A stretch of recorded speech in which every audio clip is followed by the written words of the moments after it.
che differenza c'è fra dentro e entro? E quando si usano dentro, dentro a e dentro di? Benvenuti o bentornati, sono Raf.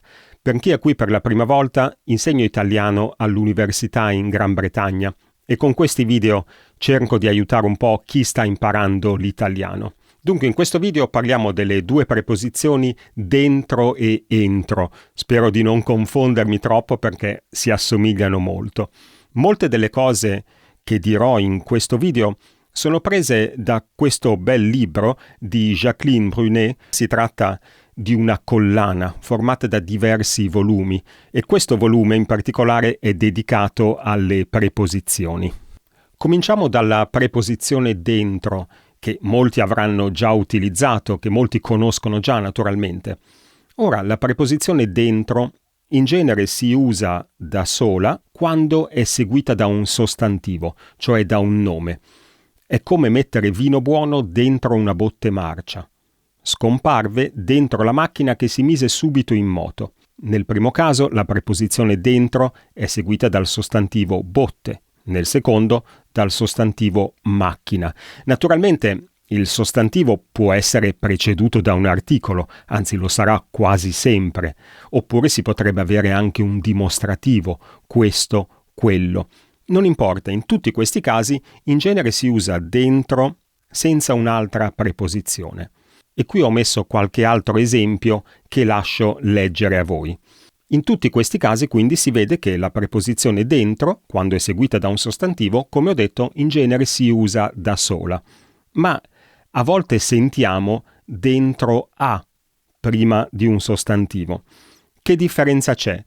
Il significato praticamente è lo stesso, quindi a livello di significato, come si vede da questa citazione, non c'è praticamente nessuna differenza fra dentro e dentro a. Secondo alcuni, dentro a è un po' più colloquiale. La cosa certa è che dentro a è molto meno comune di dentro, la preposizione dentro da sola. Per darvi un'idea, ho preso i racconti di Don Camillo e ho provato a cercare quante volte compare dentro a prima di un sostantivo e ho trovato solo 3 esempi su circa 300 pagine, mentre gli esempi di dentro più sostantivo sono tantissimi. E questi sono i 3 esempi che ho trovato. Vado dentro all'acqua fino al collo. Una volta dentro ai cespugli, eccetera, eccetera. Ficcando poi la testa dentro al cofano del trattore.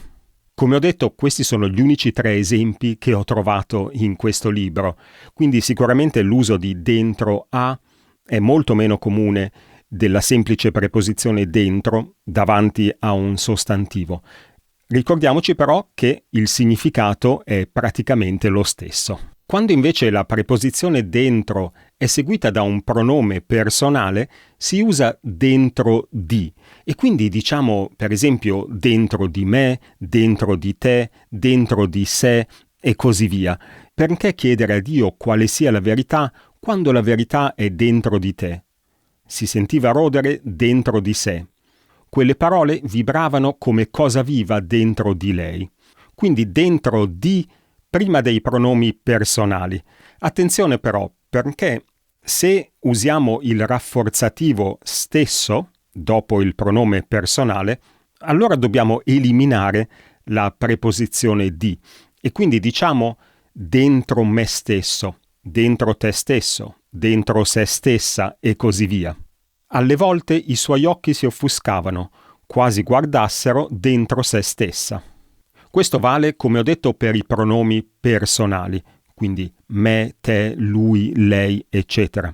Se abbiamo un pronome diverso, per esempio un pronome relativo, torniamo alla situazione dei sostantivi, quindi in genere useremo semplicemente dentro o più raramente useremo dentro a e quindi diciamo per esempio dentro il quale o dentro al quale. Ho detto all'inizio del video che dentro si riferisce a un luogo, ma possiamo usare dentro per riferirci al tempo?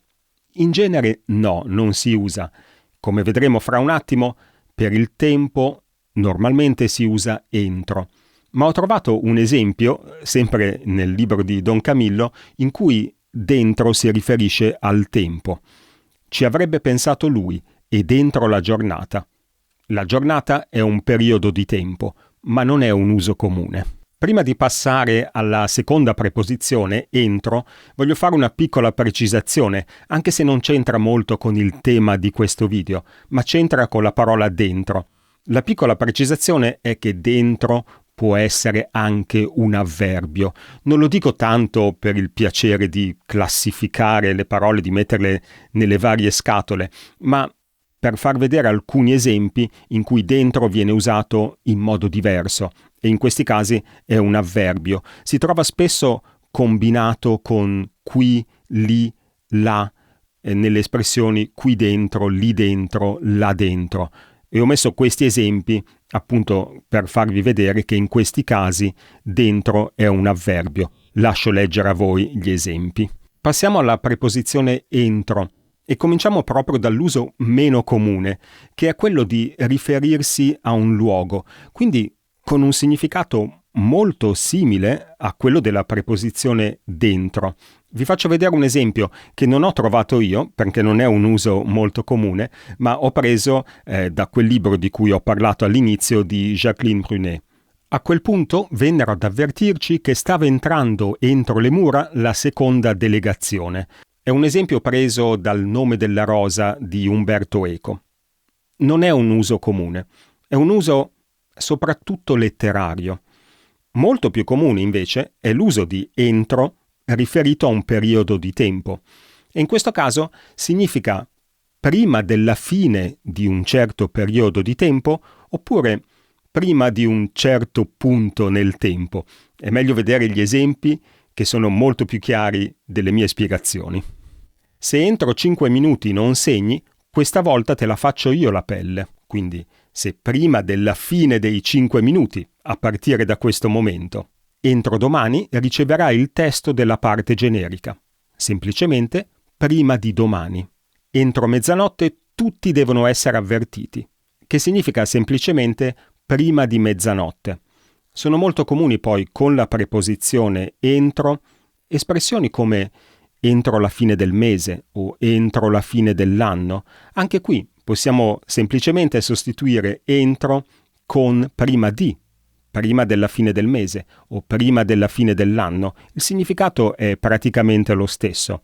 O a volte abbiamo anche un'ora precisa. Ricevi a casa la tua copia cartacea del Corriere entro le 7 del mattino. E questo è un piccolo schema per riassumere quello che ho detto, quello che abbiamo imparato in questo video. Grazie per avermi seguito fin qui. Se ti è piaciuto il video, lasciami un bel pollicione e ci vediamo nel prossimo video. Ciao!